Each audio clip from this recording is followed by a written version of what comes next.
Gonna change the world It's Friday. with my hockey stick. It is Friday. Let's go. Gonna make a real difference. Feed the poor and heal the sick. We are recording this on Thursday. Yeah, we are. Chippy is not here. I don't know if he's just depressed because the Leafs lost or what, but he is not present. But It is tough, eh? It's tough to get over a loss. yeah, you need a few days usually, but You got so many days you're looking forward to it. You're waiting for the game. You got plans for the game. You got, your whole traditions that you do. The game comes, you're excited, and then it just doesn't go the way you want it to go, and it's not going to end how you want it to end. And then you got to spend the whole next day kind of reliving it and like the dang refs. Are you even looking forward to the next one? Because, same old Leafs, right? It's tough. Maybe it's only Leafs fans that are like that. I don't know. Oh, I would say it is definitely more pronounced because The lows are lower and the highs are. the lows are low. We've been through it. Yeah. It's just it's like watching a sad movie over and over and over. Why don't I just stop watching the sad movie? Why don't I watch one that ends with a happy ending? Because people love the drama. I actually was thinking the other day, I was thinking, what if the Leafs won the cup? Like, think about all of the, just the emotions that you'd have. You'd be like, okay, what is the purpose now? Like, I don't know if I'd even watch games anymore. I'd be like, I can't. Of course you would. I'm not going to be like, okay, let's run it back. Yes. Like I would, but it's like at that point, do you really care? It's like you got the one. The Leafs win the one, and you're like, finally, the curse is broken. I don't know. I think the curse is over. We got the squad. This is our team. We're a dynasty. No, it's going to be like the gold medal, the depression, But I'm just telling you, that's what fans would be like. Yeah. We got a dynasty now. We're the best. We told you all. See? I don't know. Like, for me, part of being a Leafs fan is just the chase. Like, if you actually win it, what's the point now? You just like the torture. That's why you work for me. Yeah, maybe. That's why you enjoy working with me. Yeah. Perfect. But speaking of last night's game, I notice you have an interesting jacket on. Yeah, you like that jacket? I don't think I've seen that being sold anywhere. You've got patches on the back, a white and blue Spinning around Toronto Maple Leafs patch. You got, what is this? 24. 24. It's 2024. This is our year. Yeah. Leafs You year. got Carlton the Bear. Yep. There's So, Carlton there. Tell me where'd you get that, or what is it? Well, this jacket I got at the thrift store without all the Leafs merch on it, and I got this years back when my brother got married. We just went and bought a whole bunch of crazy outfits and wore them out to the bar. Oh, okay. So we all got to dress him up. Right? Oh, that's fun. So everyone he had to wear whatever you got. Whatever Everyone got we one picked. piece. Yeah, whatever we picked, we all picked something for him to wear out. And this was my selection for my brother to wear. Oh my gosh, I didn't even see the inside. Oh, the inside is crazy. It's just tie-dye clown colors, basically. It's basically like Fresh Prince of Bel-Air style Yeah. jacket. So for him, I made him wear it inside out. Mm-hmm. So he had to wear this inside out, and then someone had like a skirt for him to wear as well. Yeah. And some high heel shoes. Someone got a wig for him. We dressed him all up. Poor Ryan. and he wore it paintballing as well. So we went paintballing first. And Just a little extra color. Yeah. Yeah. And then went out on the town, just bar hopping or whatever. Okay. So it was the end of the night, and he was ready to throw away all of his stuff. I was like, I kind of like that jacket. I'm going to keep it. So this was the jacket that he wore. Yes. That's funny. And it's been living in my closet for probably like 5 years.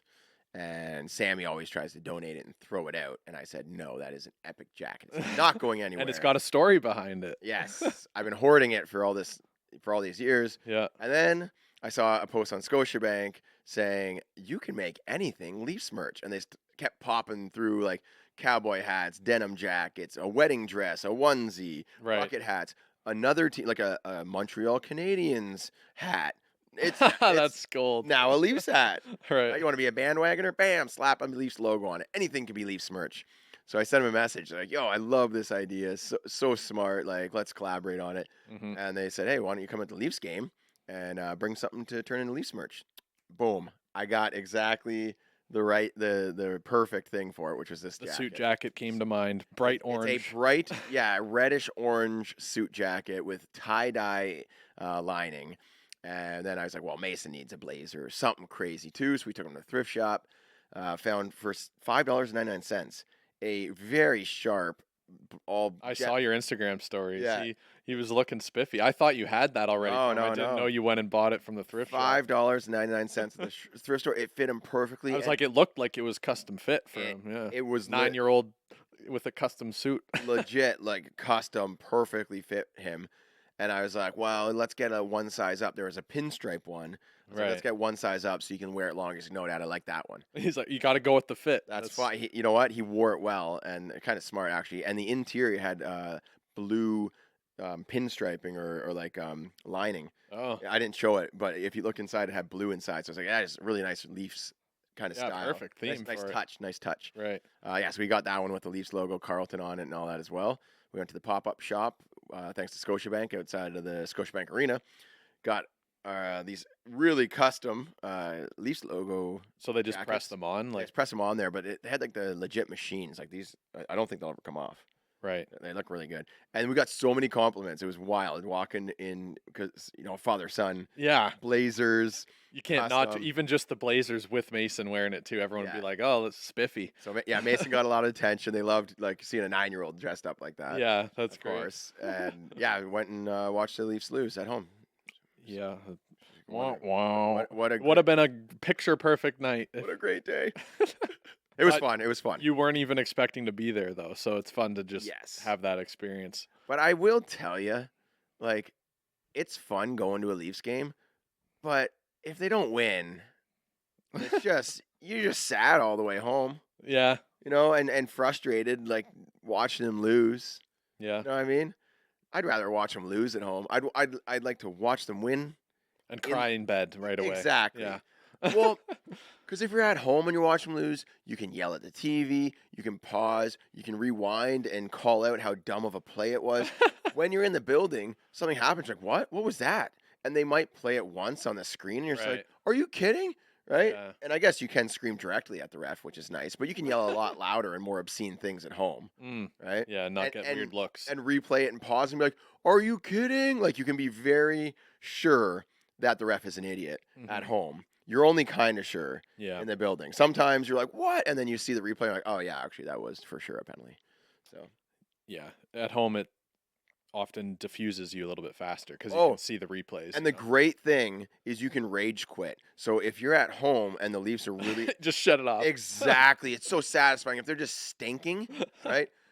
After the first few and you're like, oh my gosh, they're barely even playing. And then you start looking at your phone, right? You can be disengaged a little. Maybe go get a snack, come back and see if they scored. And if they do, you rewind and watch and then get back into the game.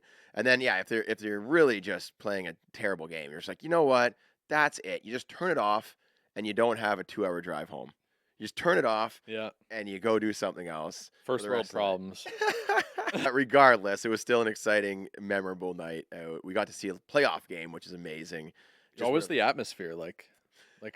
It sounded pretty quiet on the on the broadcast, like compared to other games I've watched. Joe Bowen called them out, which I was surprised about. He tweeted, he's like, the fans are supposed to fire the team up. They're supposed to bring the energy beforehand. It's supposed to be proactive, not reactive. Oh, I saw that. Yeah. Right? And Joe Bowen is like a huge name, and he's the guy who does the play-by-play. He's got the golden voice. Yeah. He does the play-by-play on Holy Mackinac! Exactly. Yeah. I will listen to the radio instead of watching on TV because of how well he calls the game. We met him in Florida. Yes. He's a sweet guy. Yeah. So I love him as a play-by-play color guy. Well, it's hard to hear that. He said the fans have to be proactive and bring the energy, and I don't disagree. There are, like, New York, there's some buildings that really get rocking. Even all the other Canadian teams. And I've been watching their games. Winnipeg is crazy with the whiteout. Edmonton even is pretty loud. Like, their goal horn is such, you hear it so much. It's and I think it's because the Leafs fans are just expecting the Leafs to screw it up. So they don't want to get too hyped up. Yeah. If the Leafs come out hot, I bet the barn would go nuts, right? But, they're kind of waiting, feeling it out. Are they even going to – are the Leafs fans – or are the players even going to try? Because if they're not, we're not going to give you our energy, Yeah. It's like they got to kind of earn it. It's a chicken and the egg thing. It is, yeah. But I will say there was a lot of Go Leaf Go chants. They were starting like every few minutes. There was a Go Leafs Go chant. I did hear those on the broadcast. They weren't great because I'm going to give it about 30% chant. 30% of the arena is chanting it. Not everybody, or maybe half the arena is chanting Go Leafs Go, but only at like. You need that high 80% to really make it count. We need the whole rink screaming it. We need Marner to be like sitting there and get chills from the yes. crowd, like right. If you're sitting on the bench as a player, you need the crowd to. It's like, wow, yes, we're buzzing tonight. So even when like we'll say 70% of the crowd was chanting Go Leafs Go, they were only doing at 60% volume. Right? It's like a Marner, like it's go like the crowd starts going, and then a few people start. Go Leafs, go. Go Leafs, go. They're not screaming it. They're waiting to see if everyone else starts screaming, and then they'll start screaming it. So, we need hype people there. Yeah, we need like in every section, we need one person that's just like pumping everyone up until eventually everyone gets behind it. The Leafs need to hire like 30 plants, put them at the bottom of each section, and just get them to stand up and start screaming and going crazy. Let the fans know it's okay to let loose in Toronto. It's all right to care. It's all right to bring that energy. The other thing is, if you watch any of the Leafs away games, like not in the playoffs, when they're letting Leafs fans come in and like basically take over the opposing team's barn, those are the fans that are the loudest. Yeah, of course. They're the and like, to be fair, they go and they'll pay like $50 for a game in. Yes. Like, they'll Buffalo fly. Or they'll fly there. That's why. So they're excited. Yeah. Right? And they want to bring that energy because they want to counteract the other team. That's where it really comes in. You go to like a Panthers game, 60% of the people there, maybe more, are Leafs fans. It's funny because if the Panthers fans start like "Let's go Panthers," it's followed by "Go Leafs Go." Instantly be countered by a "Go Leafs Go" that's even louder because they're trying to win. They're trying to beat them out. So we need more of those fans in Scotiabank, and I will concede that money talks. The people that are going to be at those playoff games have some coin. Yeah. But if everyone's there and even like nobody wants to drop money and not have a good time. Yeah. Well, so like if you can get the energy up, then it's better. Yeah. That's the other problem is that like a lot of the lower bowl tickets are going for like $1,000 or $1,500, sometimes $2,000, and right, you don't get the crazy wild people at those prices, right? So let's go through the game, not in too much detail, but I want to get your like take on kind of like what the environment was like after. We'll go over most of the goals and a couple of the bad calls because watching online was a bit peeved at some of the. I will instantly say, I'd say the biggest energy killer was the fact that the Leafs wouldn't hold a lead. They would score and then almost immediately get scored on. And then like make a comeback and then lose, like, you know what I mean? The momentum, they couldn't keep it. They couldn't keep the momentum, and it's hard to keep the fans engaged when they're just like it doesn't look like they're fighting for it. Yeah. Right. Yeah, fair enough. That's the first thing I'd say. And like also they took a penalty to negate a power play. Oh. And then Boston was like just ragging the puck. Yes. To end the period, and then they started the period and scored in the third to. You know what else does not fire the fans up? The fans do not get fired up when they just cannot score on a power play. Please, just score on the power play. The first power play, I mean, that's obviously they got 5. But if they had have just buried one on the first power play, every other power play would have been buzzing. The crowd would have been ready for it. But it's and also because they barely scored on any other power plays in game 1 or 2, then their power play, okay, come on, please. Oh, no, they're not going to score on this power play or the next one or the next one.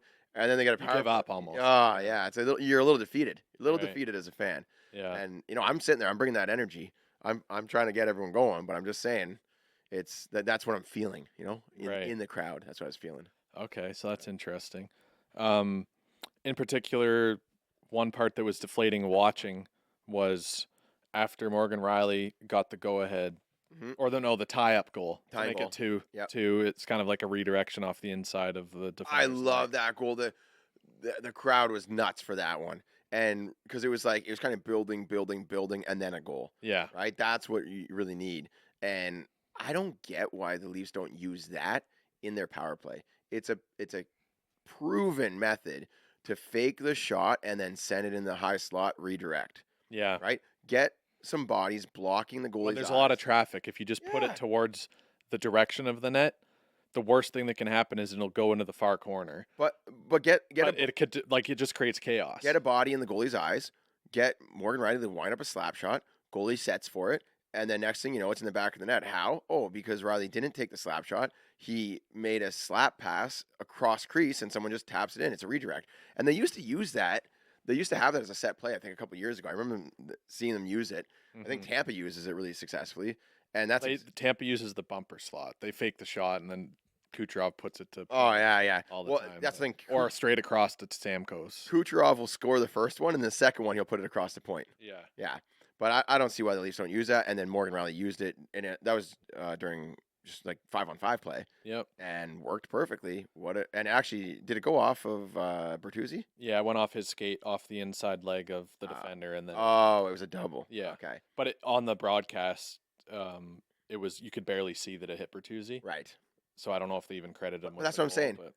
but- With that move, so Rielly could have just sent it on the net. It probably would have hit someone's shin pads. Well, there was a guy coming right out. There to was him a to guy block coming it. right at him, exactly. Yeah. And that's what you want because they're Takes taking away the that direct lane, shot lane. Yeah. taking away the lane, but it's also taking away the vision of the goalie. Mm-hmm. So now he doesn't know where it's coming, and then you send it in the slot.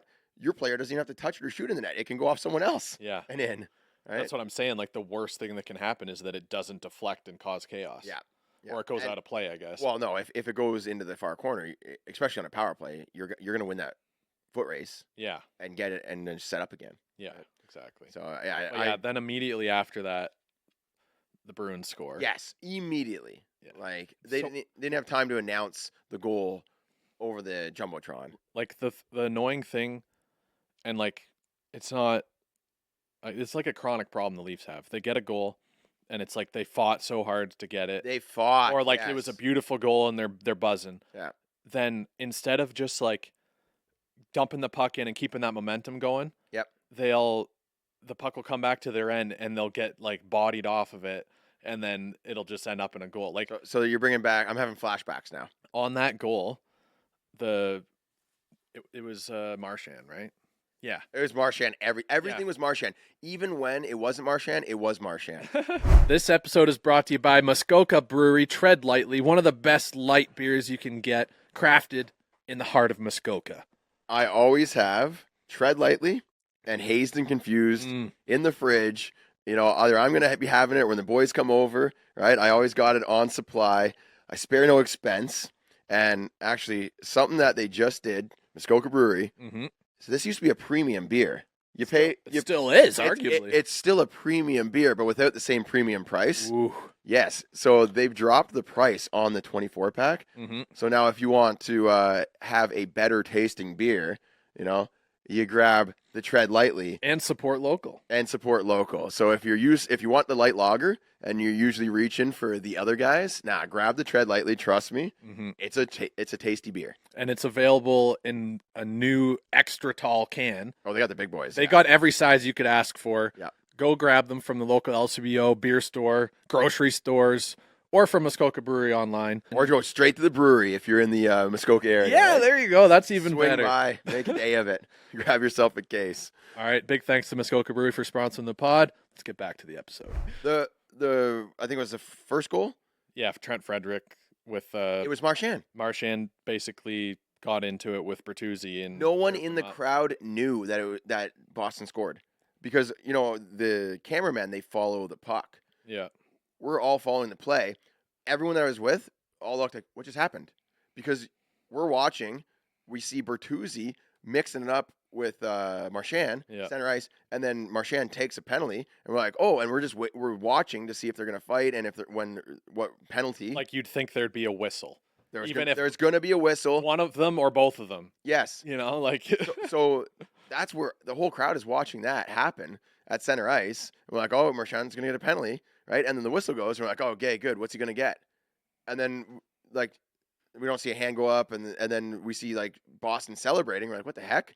Yeah. And look over, and we're like, "Did they score? Did they score?" No. There's a penalty. They couldn't. The whistle went. It was a weak shot from the outside. I too. saw so I saw on the replay. That's when we all realized it was 1-1 because they played the replay. I'm like, how do you score? There was a penalty. We thought the whistle went. Yeah. Right, and then it was weak shot, but it was a perfectly placed low blocker right above the pad, tickled the post and went in. Yeah. That's a great placement. It wasn't that hard of a shot, but from that angle, you kind of want to save. But. You need a save there for sure. Yeah. But yeah, that was rough. So stuff like that where Leafs score the first one, and then no one in this crowd even knew that Boston tied it up. Yeah. And so that stunk. And it was Marchand. He didn't set it up, but in a way he did because he took Bertuzzi down. So Bertuzzi couldn't. He distracted everyone. He distracted everyone, but also Bertuzzi would have been involved in the play, in the passing lanes, all that stuff. So definitely Marchand put his stamp on that game. Yeah, and then the second goal, every time Marchand touched the puck, the fans were booing. Mm-hmm. I don't know if you could hear it in the No, TV. couldn't hear it at all. Yeah, there was booing going on. Okay. And I'm shouting it from the 300 section up top. Boo! Right? And then he actually does some cool stuff. I'm like, God damn it. Yeah. I can't boo him anymore. I think it's firing him up. Right? That's rat fuel. He's fueled by it. Yeah. Rat fuel. Fueled by the booze. But then he gets the puck again and the crowd starts going boo. And then he just feeds it across. Perfect pass. Damn. Who did he pass it to? Oh, maybe I got it wrong. I think you're probably thinking of a different game, maybe. I don't know. He scored Did he get the third goal. The second goal is Jake DeBrusk in the start of the third period. Did Marchand not pass that to him? He might have fed it to him. I think he was in the corner. No, he shot it on net. And no, that's what it was. Yeah, sorry. So it wasn't a pass. No, but there's battles on the half wall, and he gets it and just turns and sends it on net, and it's essentially a pass. He sees DeBrusk go in the net. He's like, I'm going to put it on. It bounces. Power play goal, so he's outnumbered down. It's like a pass off pad. Yeah, essentially. Well, it hit him in he was trying to score. It hit him in the shoulder. Okay. And then went down, and then Samsonov tried to slide over. DeBrusk was going to the net, and it kind of looked like DeBrusk tried to tip it. And then didn't, and then it bounced off, and then it came right to DeBrusk, and he banged it in. Yeah. But, I mean, Marchand did everything there. Yeah, it was all his. Yeah. But, so he helped on the go-ahead goal in the start of the third on the power play. Then Riley ties it up. We talked about that. Yeah. What I want to talk about is the goal that happened immediately after that. Mm-hmm. So the Leafs are buzzing. They just scored. They tied it up. It's a game again, right? Mm-hmm. They're pumped. Boston chips it into the Leafs zone. Not really a hard chip, and it didn't go all the way to the corner. Liljegren's chasing it down with some slight pressure from someone behind him, and all he needs to do is go D to D behind the net to Edmondson, and he has a bit of pressure. I'm not sure who. I don't know if it was Coyle on Boston. I can't remember, but he gets. He's like a little kid. He got pushed off the puck. He couldn't even touch the puck, so he couldn't chip it down across behind the net. Yeah. So then it's stuck there. Edmondson has to come and help out. So now there's chaos. Liljegren's on the ice, tangled up with the guy, basically, like I said, like a kid. Yeah. So I'm vouching for Chippy here because he thinks he shouldn't be in the lineup. Yeah. And if he's a puck mover, I want to know how come he couldn't just make a quick pass behind the net. Simple play. Move the puck. If he's a puck mover, then he needs to not be bodied off the puck too. Move it to the weak side. There was also a play. Two things actually frustrated me. This one's just a simple one, but there was a play where Edmondson got the puck 5 times in a row and could not make it was in the Leafs zone. Mm-hmm. It came to him. He couldn't make a play. Bobbles the puck. It comes back to him. He makes a bad pass. Comes back to him. He tries to make a pass, but it doesn't get through. It just kept coming to Edmondson, and he just kept on messing up such a simple thing, just to clear the puck or make a pass. Clear the puck or make a pass. So that's where the Leafs have a problem because they have guys that are tough. Yeah. And won't get pushed around. Yeah. But then they can't make plays. Well, so that's what I was saying because I was sitting next to Natalie Spooner, and I was like, how does he make that many mistakes in succession? Yeah. And then I'm like, this guy's huge. Just eat the puck and then make a play with it or something, right? Or protect it and then lay a reverse hit and then do something with it. It really shows just how much Jake Muzzin helped out this team back when he was able to still play when he wasn't injured because he could move the puck well and take the pressure off by absorbing some hits. And move the puck or move your feet. Yeah. Or if you're a big boy, then use that to your advantage somehow. Yeah. Right. Don't get pushed off the puck because I don't know. I'd have to find the clip, but you'll It's see just what such I mean. a like you just look at the Leafs D, and aside from Morgan Riley, it's such a huge gap between all the other best teams. It pretty in the much league. is. It pretty much is. Like you look at like the Vegases, they're the biggest defensive team. They don't look slow. No. They're huge guys. You got like Pietrangelo, you got Shea Theodore. They can move their feet and move the puck, and you're not pushing them off the puck. You got McCarr, 10 million over the cap. and Devon Taves or Devon Oh Taves. my gosh, what a pickup! Like they're just, or like even Tanev. Like, Yeah. I wanted the Leafs to get Tanev, but Yeah. I didn't get him.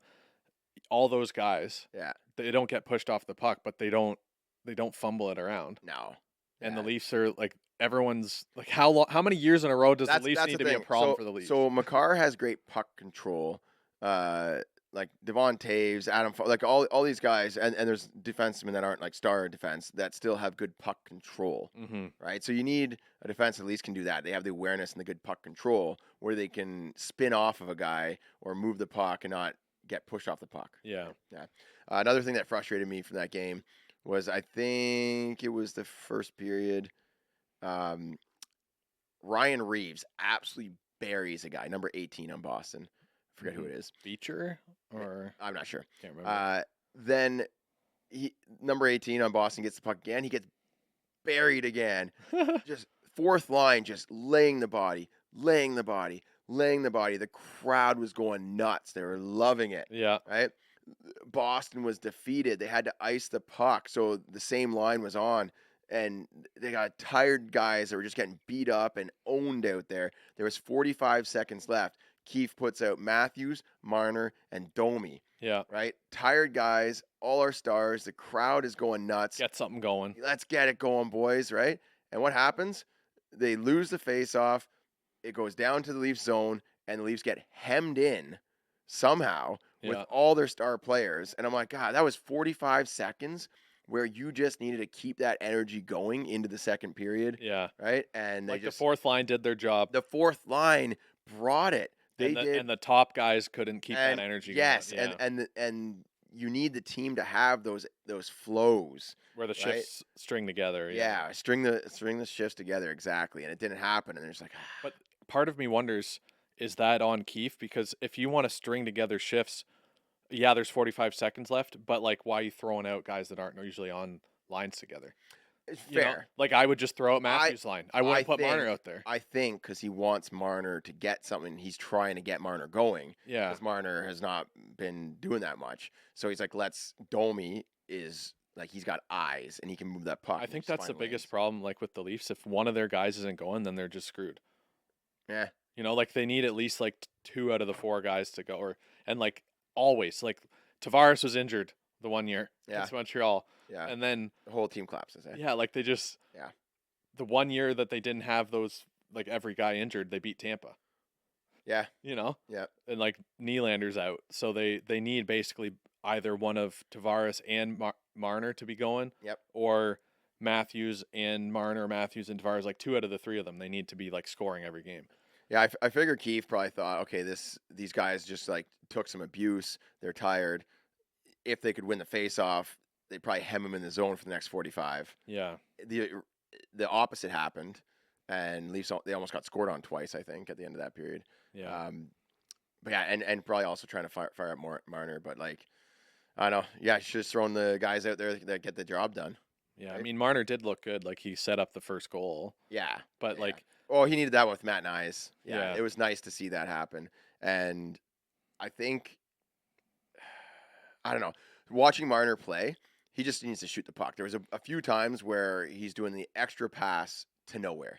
Yeah. Like he's holding it, doing some fancy moves. And then when he finally does get rid of it, it's just not a good pass. It's like a low percentage. Mm-hmm. Like if it makes it through or, there was one where he like held it for probably like 20 seconds, weave through a few guys, pull a few moves, and they did like a drop pass, but there's no one there at all. Yeah, like I want to see Marner use his evasive abilities to just get closer to the net and shoot it. Boom. That's it. Keep it simple. Like he's your using skills. He's using his skills to get to he's like, instead of moving forward, he's Yeah. like He taking goes 2 lateral. steps forward, he's taking 1 step sideways every Yeah, time. yeah. Like like Or like on a metaphorical standpoint, like he's just passing it to an equally physically less too. dangerous opportunity. Sometimes he'll like carry it into the slot and then spin off a guy and go in the corner and then pass it to someone. I'm like, Yeah. well, you didn't really do much there. Yeah, like drive the middle, get a shot. Just do Like Matthew Tkachuk. one fake and then put the puck on the net. Like Matthew Tkachuk. Yeah. Perfect playoff guy. Yeah. Because he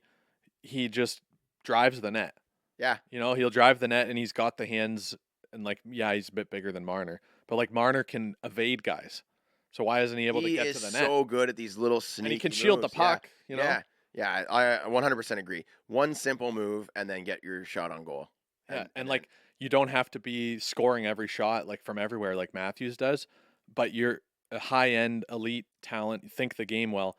Get to shots to the net and get rebounds, Let's see how DeBrusque got his goal. Well, it's because Marchand just put it on the net. Wasn't afraid to shoot it. From the boards. Yeah. From a bad angle.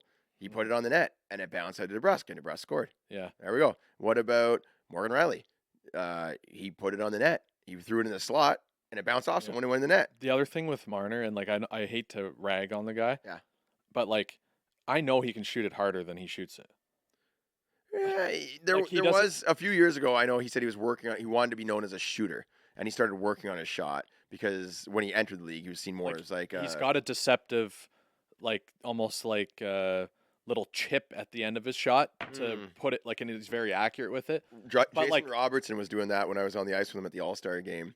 Little chips. He's like doing these really wrist sneaky, and then a chip. really sneaky little placements of it where it looks like he's dragging it one way and then he just puts it the other way. Yeah, but it goes a long way. But like when you're in the playoffs, I'm saying he just needs to get it on the net hard so the goalie can't smother it.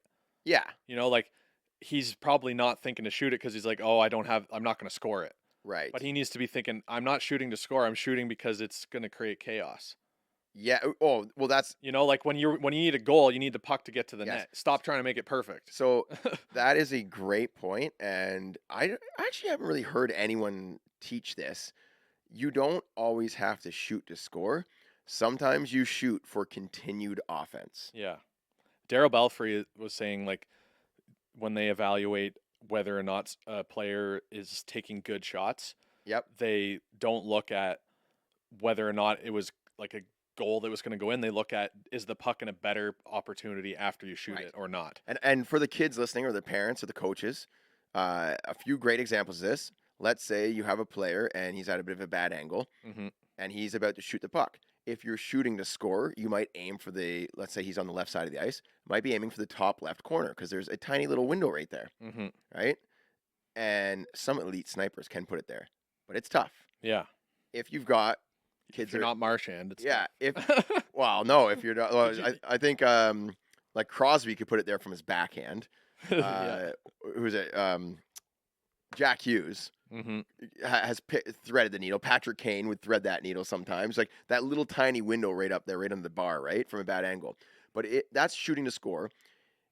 The problem with that is if you miss, it's going behind the net.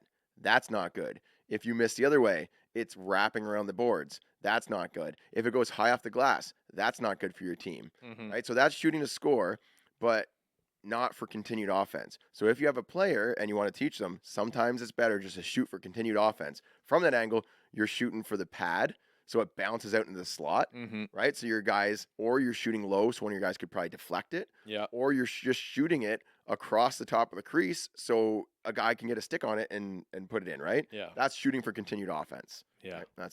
And it's a good skill to learn, and especially in like competitive hockey where it's hard to get to the front of the net. As soon as you take a shot, everyone's watching where that puck's going. Yeah. It doesn't matter. Like NHL guys, you watch it. Even the elite defenders, they're always aware of when someone's shooting. Yep. So if you shoot the puck, there's a split second there where if there is a rebound, everyone has to adjust, and that's where you score goals.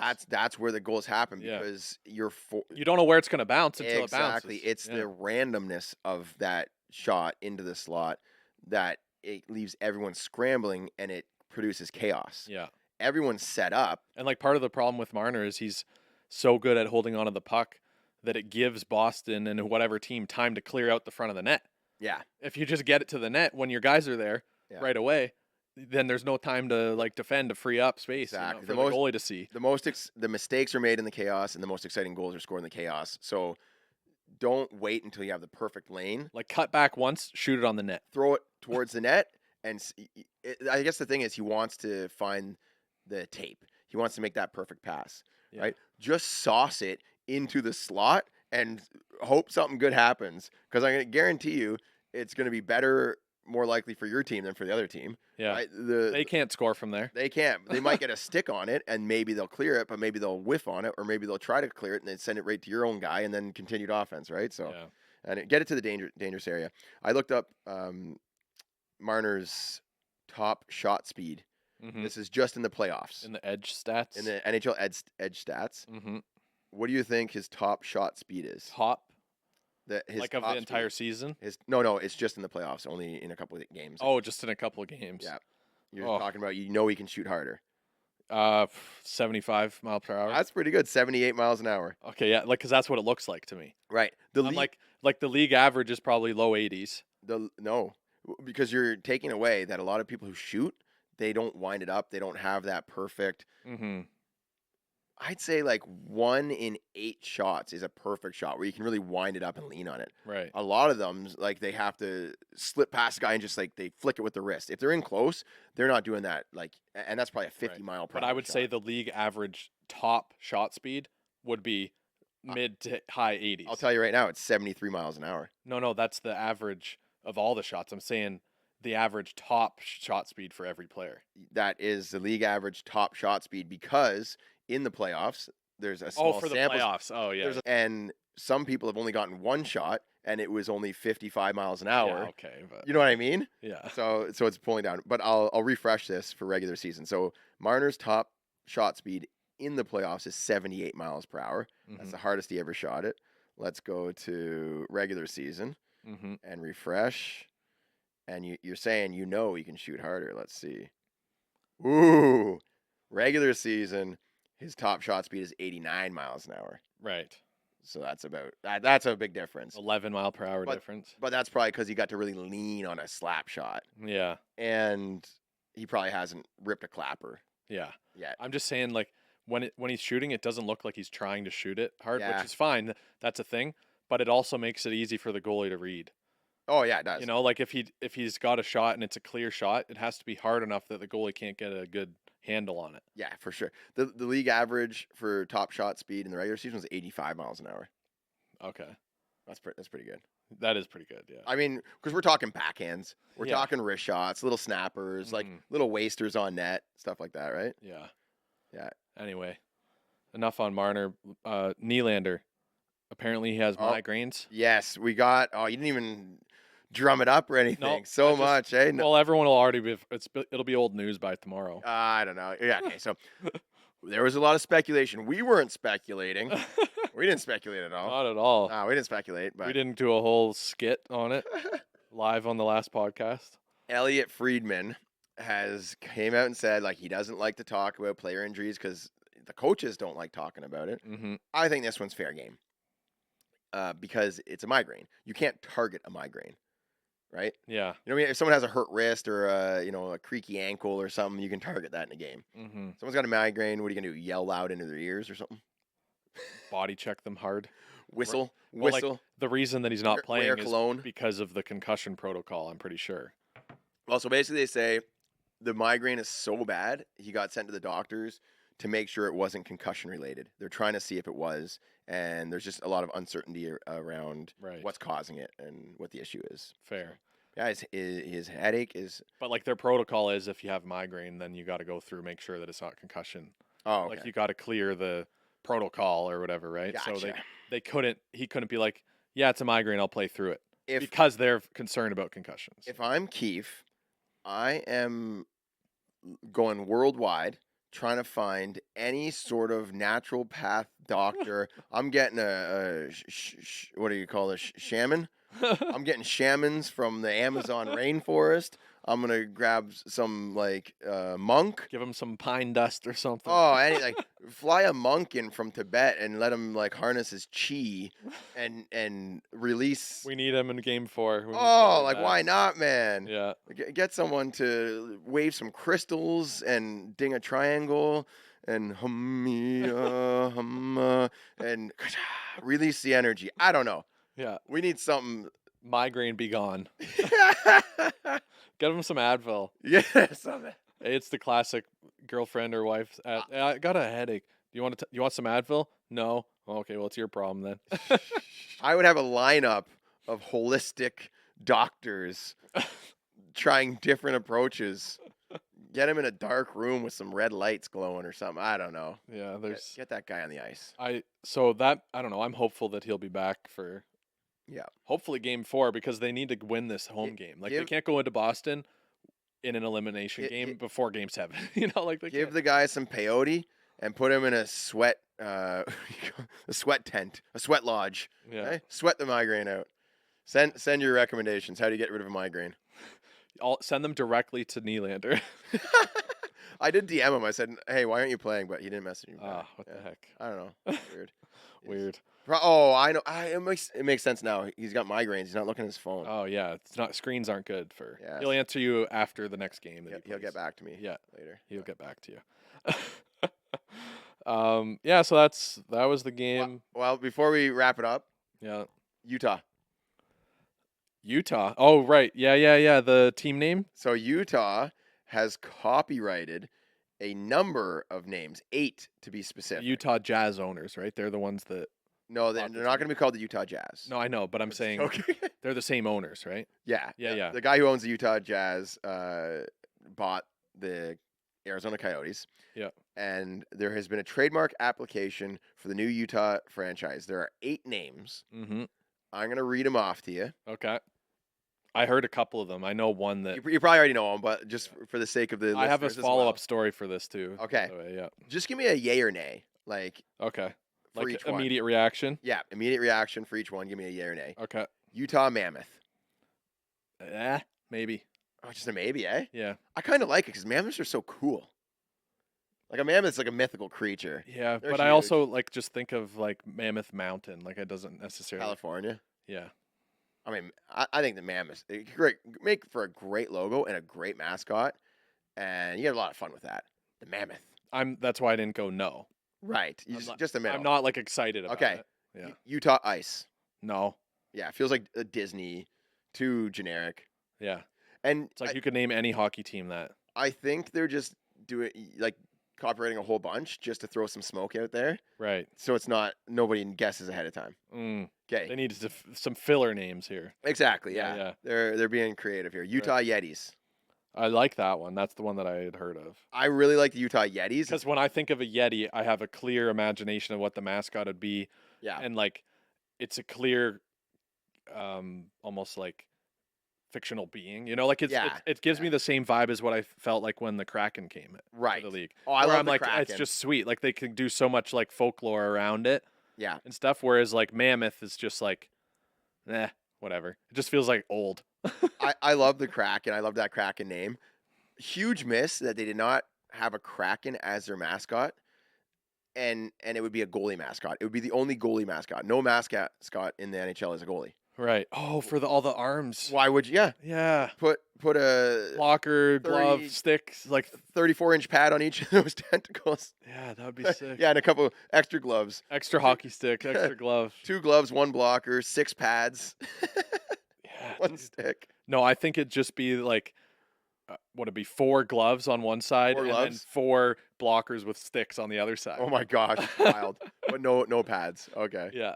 Wow, now we're going down a whole new rabbit hole. Well, no, you still got like the trunk of the body. You got legs, so. Okay. Anyways, yeah, the Yetis I think is very playful. Yeah. Not as serious though. No, I think you can make it like serious. Okay.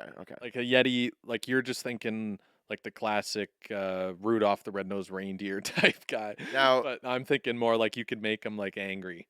you could, yeah. Yeah. But now you're getting into copyright infringement with Yeti, the company that makes the drink coolers, and they have that trademarked for anything, any clothing, any merch, anything that says Yeti on it, they own. All right, well, just get in on it. Make Yetis. Make Utah Yetis. And like give them a commission on the cups. All right. All the travel mugs. Next up, Utah Venom. Oh, I kind of like that. You do, eh? But it doesn't really scream Utah to me. That's what I'm saying. And does Yeti scream Utah? There's mountains there. It's like at least somewhat relevant. It feels more deserty to me. Does Carlton the Bear scream Toronto? Not really. There's no polar bears in Toronto. No, but yeah, and the Leafs did not make their mascot a leaf, which makes sense too, because there's nothing terrifying about that. Yeah, Venom. I just like the. It would be some cool jerseys. That's what I'll say about that. The jerseys would be cool, but it just feels trying a little too hard. Yeah. Right.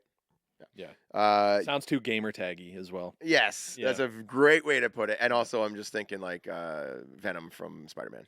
Oh, fair. Yeah. I think he's from Spider-Man. Yeah. Okay. Well, and Venom. There's like a show. Yeah, he has his own. Yeah. Utah Fury. No. Same. It's like it's a buzzword. Yeah. I think they just threw that in there. They put that into the synonym thing on dictionary.com. I think that was one of the name suggestions for the PWHL teams as well. Oh, maybe. Yeah, we'd have to run it back and see. Utah Blizzard. I like that, but I don't think when I think of Utah, I don't think Blizzard. No. Anyway. Like I guess maybe if you're from the States, yeah, because it's known for skiing and all that stuff. But like as a Canadian, I'm like, no. and it feels too close to like Colorado Avalanche. Yeah. Avalanche Blizzard. It's not very unique. Yeah. And like, how do you make a mascot for that? You're just making something. Their mascot could be a Yeti if they're the Blizzard. Yeah, I guess. I mean, you could throw that in there. Utah Outlaws. No. What are they? Texas? That's exactly what. Like, if you're Vegas, there's going to be another team in Texas. They'll be the Outlaws. Vegas Outlaws sounds cool, or Texas Outlaws, or whatever. No, Texas is the only team that could be. Texas is. Like if there's a team in Texas, I would say that's the only team that's allowed to be called the Outlaws. Okay. Just because of like the whole cowboy. Like. Yeah, that's all I think is the Wild Wild West. Yeah. Right. I think Utah's a little too far from that. I don't know my U.S. history too much, but I don't feel it. I don't feel Utah Outlaws. Mm-hmm. Now this one I think a lot of people will like. Mm-hmm. Utah Hockey Club. Yeah, that's it. Wow, that's the winner right there. Utah HC. Thanks for tuning in, folks. That's great. The Utah HC. Isn't that what football does? Soccer? Everything is the hockey club. Manchester Football Club. Yeah. Manchester Football Club. I mean, it's the new way. I think they only have that one in case because they're moving fast. Yeah. So I think they registered just in case they don't get all their marketing things put together quick enough. And for the first year, they have to be the Utah Hockey Club. Yeah. And then the next year, they reveal their actual name. Because this just came out of nowhere. Like, oh, all of a sudden, Utah has a hockey team. Something cool. They've sold 5,000 season tickets within the first few hours with another waiting list for like more of them. And I guess they have an arena. 29,000 people or something put down like deposits on season tickets. Oh, is it 29,000 now? Yeah. Oh gosh. I read that last night. Talk about support. Wow. And then I guess they brought the team to their arena just to like have a little welcome thing. It sold out. Yeah. The barn. With a stage, they're only allowed to have 12,000 people, and all 12,000 people went out. Do you think if the Leafs were just going to be on stage talking, you could sell out? Like literally, so I read there's an article on The Athletic. Yeah. From that's the one I saw. Yeah, so I read it. It's from Ian Mendes. Yep, great article. And the owners were talking, and they welcoming them to Utah, letting their wives and their families get a tour of the city to like get acclimated to it, even though they don't have to be there for another like 5 months. Yep. And like the players, the 15 of them that came, all got to have the mic for a minute. Yeah. And talk to the fans. So cool. It's pretty cool. Yeah. And there was just some fun moments from it. What a great PR move. What a great way to introduce the players and get them. And that's what the players said. We're already fired up. We're already ready to play for this city. Yeah, right? Exactly. A lot of the players were saying like this is the most like unique, like cool experience they've had as hockey players. All right. Do you want to just quit being Leafs fans and become Utah fans? I mean, Reed from our like our goalie from our men's league team, he was a Coyotes fan. So I Yeah. was like, "Are you going to be a Utah fan now?" He's like, "Well, we'll see like what their jerseys look like." I might just jump ship. I mean, I shouldn't say that because I just got invited to a Leafs game, but that was only through Scotiabank. Like the Maple Leafs never like they don't even know like any MLSE doesn't know. MLSE doesn't know any content creators exist. Yeah. They're just like, please don't bother Or they us. just pretend that they don't exist. Yeah. No, they know, but it's just like it's not the same. But if we just like hopped on as huge, like we're the most outspoken. The only way they would know you existed is if you put together a fund from every single hockey creator in the in the world to buy part ownership of the Leafs. Then maybe they would know who you are because you could show up to the board meetings. Pocket change them. Yeah. What I'm saying, we could be the most outspoken Utah fans from the get-go. Yeah. And then just take trips to Utah all the time. I'd like to do some mountain biking out there. Yeah. Maybe slide over to Colorado too. And yeah, do some skiing, snowboarding. Yeah. Yeah, so that's fun. I think that the players on the Coyotes team, like they deserve that. They're saying we're ready to fight for Utah. I love that. It's another way of saying that they're ready to put what happened in Arizona behind them. Yeah, what a Imagine being a player and being like, I was at all these hotels and the staff were so nice to me and my owner didn't pay them. Look at this Utah. This looks beautiful. Yeah. Looks beautiful. Mountain ranges. Oh, the Zion National Park. We're gonna go. Hey? We're gonna be Utah fans if the Leafs get out in the first round. Look at this. I want to go there. Oh my gosh. Yeah. Throw this on the screen for the people. Just look up Utah and then swipe through the some beautiful scenery. Gosh. Canyonlands National Park, Capitol Reef National Park.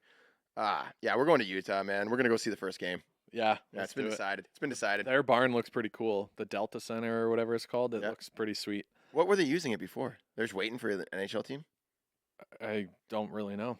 It's a practice facility, I think. If you build it, they will come. How many people does it seat? I think like just under 15,000 or something. Okay, so they're gonna build a new barn? No, they're gonna expand it to fit like 18 or something like that. Just knock a wall down and. Yeah, I don't know what their plan is, but did you see the seats?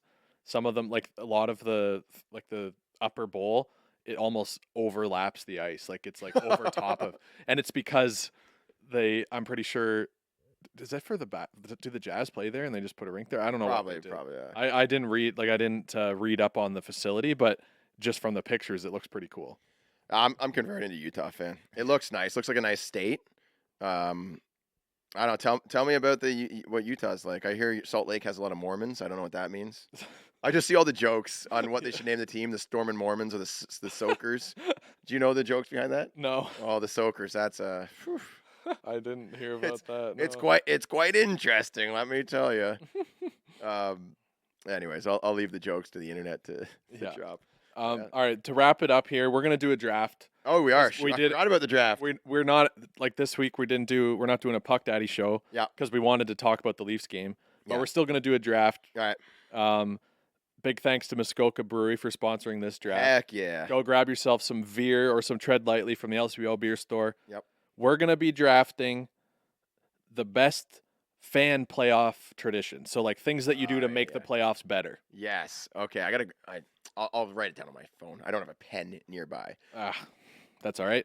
I'll give you the honors. I feel like. Oh, you're giving me the first take. Yeah, you can go first. All right, 1 second. Let me write it down here. I got my name at the top. Hayden here.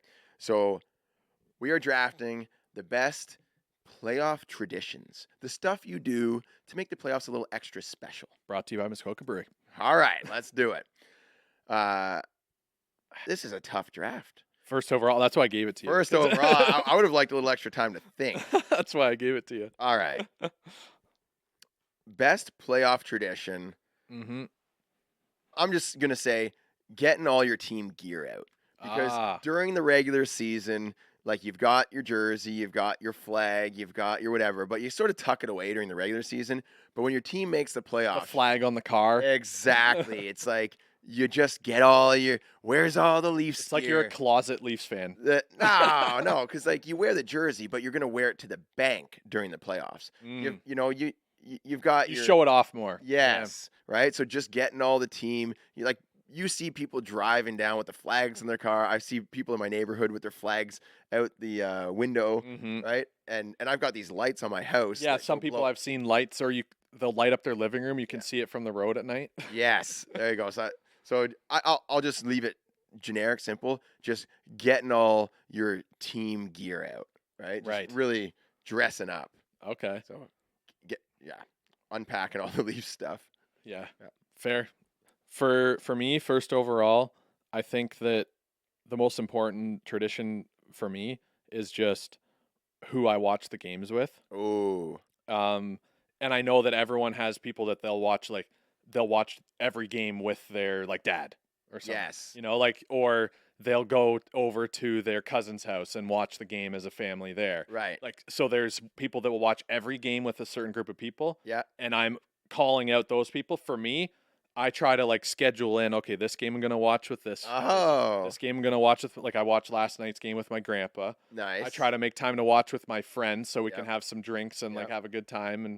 And like I try to make time to watch with you, but you're always getting invited to the game. I'm sorry, Hayden. Like I was like, hey, we should watch the game on Saturday. And you're like, well, I'm trying to get tickets. I'm like, okay, man, well. Well, I mean, I don't know who I'm taking yet. Yeah. So, Okay, yeah, so. better be nice. Better be nice. I did get tickets, by the way. Oh my gosh. I actually don't know who sent them to me. But you know what? I might not even go. What? I might not even Okay, go. well, I'll give them to me then. That's what I'm thinking about it. Because Olivia has hockey practice and I want to take her to it. How many people listening right now would be that dedicated as a father? I like being there for my kids. Although you did go to a game this week already, so I guess. Yes. If it was the only one you could go to, then I feel like you'd probably maybe take Olivia to it. Also, I be like, hey, we're skipping out on practice. maybe I should do that. No, I didn't give you that idea. It's a great idea. Hayden. I won't give you my ticket. I was just gonna give you both of them. But yeah, you're right. I should just take Olivia to the game.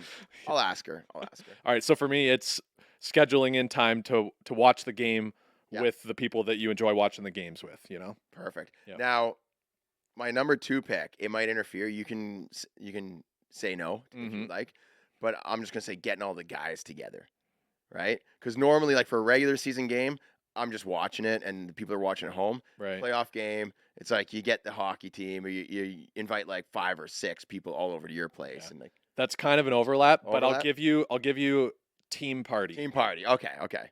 Like a team watch party. Team watch party. Like, because that's a little bit different than my sentiment. Well, I put yours watching with special someone. I like that. Okay, yeah. Right? It's like you're going to watch a game with your dad, a game with your grandpa, one of your close friends you went to high school with. Yeah. It's more intimate. Mm-hmm. I feel where it's like the team watch party. It's like you just get all the guys together. You wouldn't normally do that during the regular season because it's the playoffs. It's special. And let's be honest, you want to do it. You want to do it during the regular season. Mm-hmm. But it gives you an excuse to tell the wife, no, it's the playoffs. We got to have all the guys over. Yeah, It's fair. the playoffs. Come on. I'll help clean up. It's the playoffs. I'll do the dishes. Come on. Yeah. All right, this one for me is my second pick. Yeah. My second pick, it's a simple one. It's the playoff dinner, you know, like so like the food. Playoff food. Like playoff food. Like yeah. You're making That's good. You're making like you're eating dinner and watching the game. Mm-hmm. And you've got like the snacks to go with it. Yep. It's like a whole thing. It's like, okay, I'm watching the game tonight. And that could be takeout. Like you order a pizza. It might be, yep. But it's like you have like your pizza that you get for the playoffs, and that's it. Exactly. You treat yourself. You know? Well, number one, you want to make sure you can stay focused on that game. Yeah. You're not as focused if you have to do dinner and then sit down and watch dinner. Like I know people that will make dinner and everything, yeah. but they cook it before. Yes. They have it ready. Well, the thing is, then you have to do your dishes and all that stuff, right? So if you get takeout, great idea. Or what I did first Leafs game is finger foods. I got a bunch of finger foods, and we all just sit and eat at the same time, right? Yes. Yeah. Yeah, that's smart. Playoff. So everyone food. has different like traditions, but often there's food involved. Yeah. And for me, like watching the playoffs, like especially with certain people, it's like, okay, who's bringing like what? Like it's an exciting thing to have some fun food to look forward to while you watch the game too. Yeah, definitely. Yeah. All right, my third pick. Mm-hmm. Playoff tradition. This one's a tough one. I did have one, and then as I was talking, completely slipped my mind, and I have some that I was going to take like 4th or 5th. My third pick, I wanted to make sure I grabbed a good one. Okay, playoff tradition, going to the game. Okay. There we go. Right? Because I don't. Lucky for you. Speak for yourself. I don't know. For for the people who live a little ways away from where their team plays, sometimes the regular season game, it's like a little like, well, you gotta, like, it's a 2-hour drive, and you gotta pay for parking, you gotta get in the city, and then like it ends late, and then the kids are gonna be up late, all this stuff, right? There's a lot of excuses, but if it's the playoffs, you're like, you know what? Let's just drop that cash. Let's spoil ourselves. Let's go watch the game. So I would say, like, if I couldn't see many games, I would wait. Well, obviously, you got to hope that your team even makes the playoffs. Yes. Right? But making it. Well, that seems to be like what the Winnipeg Jets did. Oh, yeah. They were talking about not selling out their arena in the regular season, and then now it's like full on whiteout. Yeah. It's nuts there. Yeah. We don't cheer unless you're in the playoffs. All right. Is it my turn? Number 3. Yep. Third pick for me. This one, I don't know if it's kind of like an overlap or not, but it's basically watching the game in like a hyped up environment. Oh. So like you're going, it could be like you're going to the friend's house that has like the sound system and the lighting that matches and like the goal horn and everything. Like the ultimate setup, that's one. Yeah. Or it's like you're going to Real Sports Bar with a huge TV and the environment is electric there because it's all fans watching. Yep. So it's like the big setup, like the big screen TV. I just put bring in the energy. Yeah, like you're just you want that energy. Sometimes you just want to sit and watch it. You could watch it at home, or you could go to Boston Pizza Yep. and watch the game there with a bunch of strangers. But at least you're hyped up, like you didn't have other plans or something. So like that's a lot of people's tradition is they go to their local bar, their local restaurant, watch the game. Yeah. And like you can't argue that's a tradition, because it's like the affordable way to go watch the game and be in that like energy. I'm gonna give. I kind of want to throw it in there, but I think it's not really on par with what we've all been going. So for this one, I'm gonna say 4th overall pick. Playoff traditions is the post-game breakdown. So you just watch the game. You got hockey, or you're getting together with the boys, or you're going to work the next day. You're all gonna talk about what went wrong or what. You know what I mean? Like during regular season, you might mention with the Leafs. It's often what went wrong. Yeah. During the regular season, you're kind of talking about like maybe if there's a highlight, you're gonna bring it up. But if you got a bunch of Leafs fans at work, or that you're getting together with the next day, you're all gonna talk about that game. So it's like the breakdown of what went wrong. Bad calls, how horrible was the officiating, all that stuff, right? So give me the post-game breakdown with the boys. Right. I love it. All right, my 4th pick. This one is for all of the super hockey fans out there that are in tune with the stats, and they have a friend group that loves to do the fantasy hockey. Oh, so and I know guys that they'll do like fantasy pools just for the playoffs. Yep. And they organize it, and they get the guys together. They watch the games, and everyone's hyped up because they have skin in the game. Yeah. Like it could just be a friendly bet with a friend on like something to happen or not. But the fantasy hockey gurus are the ones that like have the most traditions for it. Yeah. So you're saying the fantasy hockey? Yeah, like playoff fantasy hockey. All right. Like the fantasy pools. Like that's a big thing. Oh yeah. It's a big tradition. They do it every year. Yep. Oh, I wish I had friends that would do that, but it's too much work for me. We have to draft 6 for this team. No, we can't do it. It just inspired me, but I've got a few other ones that I want to throw in there. All right. Your last spot on the roster here. Oh, last spot. Pick number 5 for Jeremy. I want to do a personal one, but I really do a personal one. Nah, I'm gonna throw this one out. I just realized I missed another one. Okay. There's a lot. I know. Don't realize sometimes. No, now that I'm at the bottom, I'm like, hey, I want to redraft. All right. Give me the goofy bet.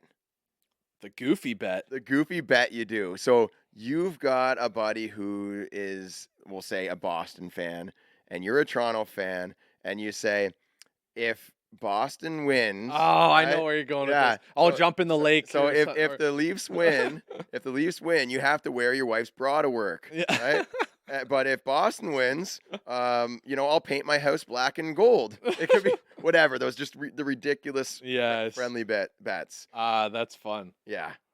I wouldn't have thought of that as like a tradition, but that's cool. For some people it is. Yeah, I could see and it only does really happen in the playoffs. Like some people are more involved, and like every playoffs, like, oh, let's get fired up. That's a great way to get more excited, and is to do some friendly bets with your your friends who are cheering for the wrong teams.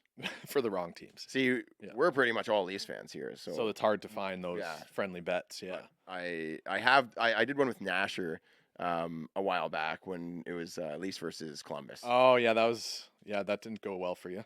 Did not. I had to post about the Columbus Blue Jackets and how great they were. So that was fun. They are a great team. Number Silence. 5. Yeah. All right, my last pick.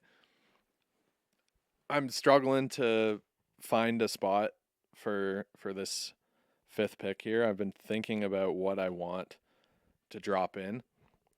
I'm fighting between 2. Yep. One of them isn't personal at all. Yeah. One of them isn't really personal either. Oh, what do I do here? I think I got to go with the superstitions.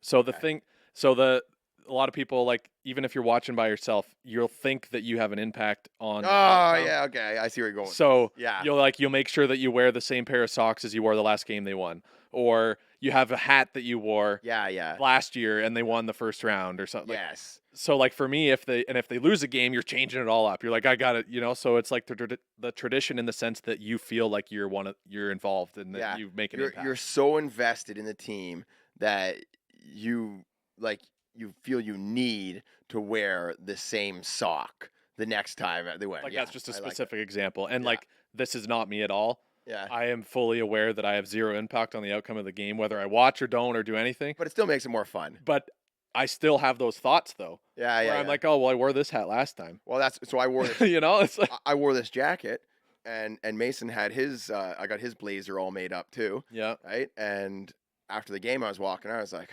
man, I really like these jackets, Mason. Mason's like, yeah, I like mine too. And I was like, it's a shame we have to go home and burn them now. He's like, what? He looks out. He's like, actually, Dad? Right? And I'm like, yeah, they lost, son. I was like, no, I'm just joking. But I mean, I don't think I'm joking. Okay, we won't. But I'm never wearing it again. I can't wear it anymore. I can't wear it next game. It's a good collector's item. It looks cool. I wanted them to win, so it was my lucky jacket. Yeah. Now I have to wear it when I want them to lose. Just wear it again next game, and it'll be lucky. Oh. Or I just eliminated my team. Yeah. If I wear it again tomorrow, or, I don't know. I'm stuck what to do. All right, that was a fun draft. Superstitions. So honorable mention, which I can't believe I left off, is the playoff beard. Right? See, I thought of that. Yeah. It's like it's fun when your team's in the playoff. You start growing the playoff beard. It makes it a little more fun. Get more involved in the playoffs. People always ask, "Why are you growing a beard?" You're not on the team. It's for fun. For fun. That's fun. I'd say that was a missed one. I think we'll get a lot of comments that was missed. Yeah. And it's not in the 5, so when we edit this for social, it's not going to be there. And people are like, "What about the playoff beard?" And all you puck daddies out there have to say, "We mentioned it on the podcast." You got to stand up for us. Yes. Yeah. What was the other honorable mention? Kids staying up late. Letting the kids stay up late to watch the game. Oh, that's a good one. I tuck them in bed after the first period, but in playoffs, let them watch the second. And if the Leafs are probably going to win, maybe they stay up for the third. Right. Yeah. A little extra screen time. I like that. Yeah, that's a personal one for sure. Yeah. I went with the ridiculous. All right, let's recap the picks. All right. So you guys can decide the winner. My first overall pick was the playoff beard. Cheeky. My first overall pick, getting all your team gear out. Loading up on everything, whatever your favorite team is. Yep. Second, the team watch party. Third overall, going to a game. Fourth overall. Fourth overall is the post-game breakdown. Right? And the last one is just the ridiculous bet that you throw out there with like a coworker who's cheering for the other team. You almost say it like there's no way the Leafs are going to blow a 4-1 lead if they lose. Hayden's got watching the game with special someone. Yeah. Playoff food. Third overall, just bringing the energy, getting all hyped up. You might be going out to a bar or going to a friend's place that has all the huge sound system. Even Maple Leaf Square Maple Leaf Square, yeah. Mm-hmm. Number 4 is the fantasy pools. Yep. And number 5 is just the little superstitions that people do. Like not changing their underwears, or you have to park with my window open because the window on my car was open when the Leafs won. You notice one small thing and you just have to keep repeating it. Yeah. All right, that's the draft. That's the pod. Thanks for joining us. And we will see you next week. Go Leafs. Go Leafs. Hopefully they're still in it. Yeah. Gonna change the world with my hockey stick.